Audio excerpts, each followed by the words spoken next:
All right, today I think is March 3rd, and we've gotten a lot of stuff done around this joint, so I thought I would give you an updated tour. Gordon planted a couple rose bushes, including a little teacup rose that he got me, I want to say for Valentine's Day, probably like 6 years ago, and we're so excited to finally have a place to permanently put it in the ground. It's been near death and come back a number of times. But it's a special little plant because I'm told that those little miniature grocery store varieties are not really meant to last more than however long it takes you to kill it when it sits on your desk. So these are the river rocks that are eventually going to go up next to my door. But for the time being, they're keeping Gordon's new roses cozy.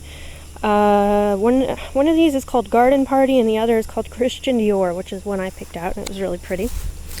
And he's very excited about that. So tomorrow we're supposed to have these removed. We'll see if that actually happens. I'm not holding my breath. But I've gotten the whole front yard totally cleaned up, minus some lumber. But all the trash has been accounted for. And I think it's actually looking pretty nice out here. We actually also got the fence semi-fixed, so it actually closes all the way and doesn't look all Leaning Tower.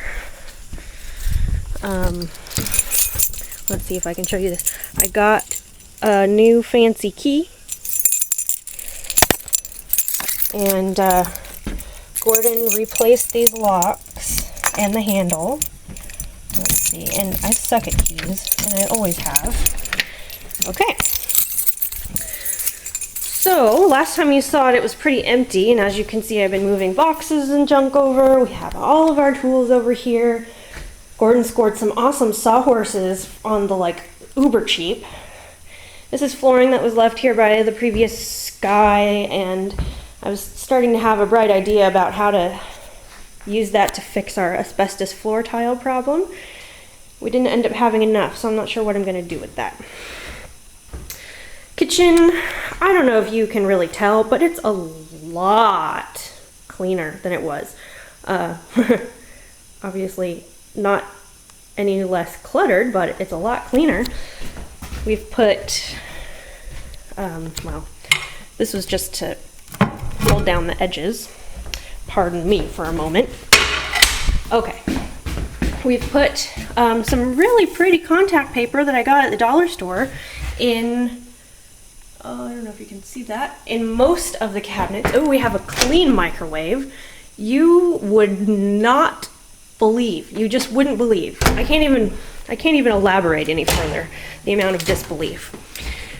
So, turns out the inside of the stove is blue and not black.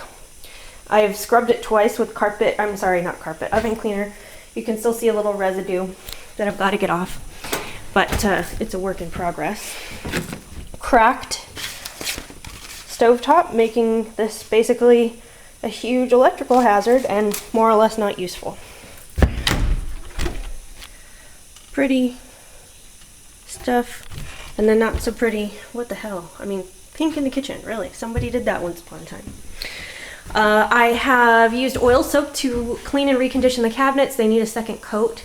I've gone through a whole container of it. I haven't even started on the wall, which is what I originally bought it for.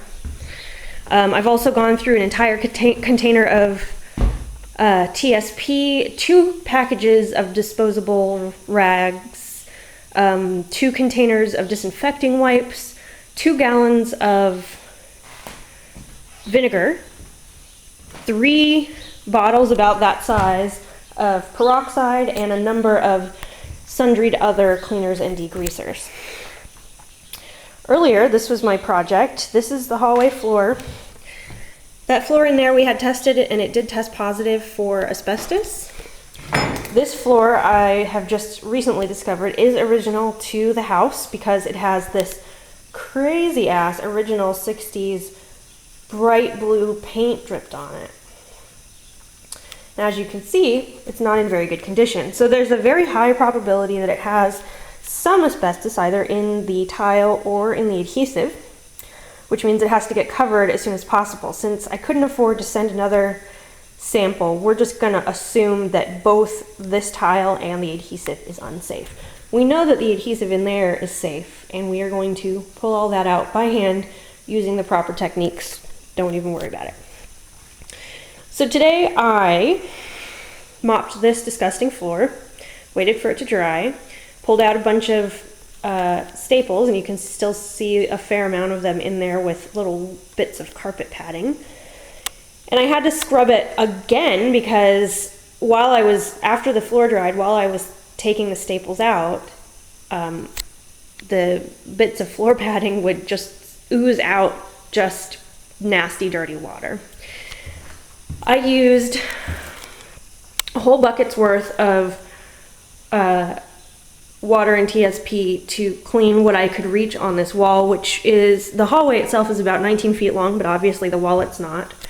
And it turned the bucket absolutely opaque and dark brown from one wall. That I don't even know what the grossest thing in this house has been so far, but I don't know if you can see the difference. I couldn't reach up here, so it's still dirty up there. You can see this is where we had water damage from the swamp cooler, which is now not working.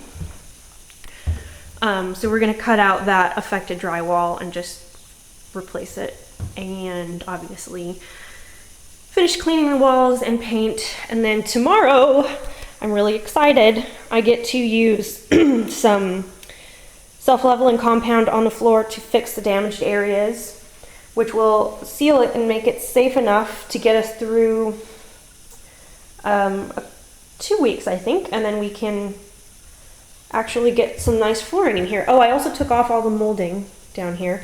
I couldn't get that molding out because the heater is attached to it, which is not ideal. And I even numbered it and named it so I know how to put it back on. Actually, I'm not going to put that back on because it's foul, but I am going to use it as a template to cut new ones. So, all right, that's my rambling update. Thanks for watching.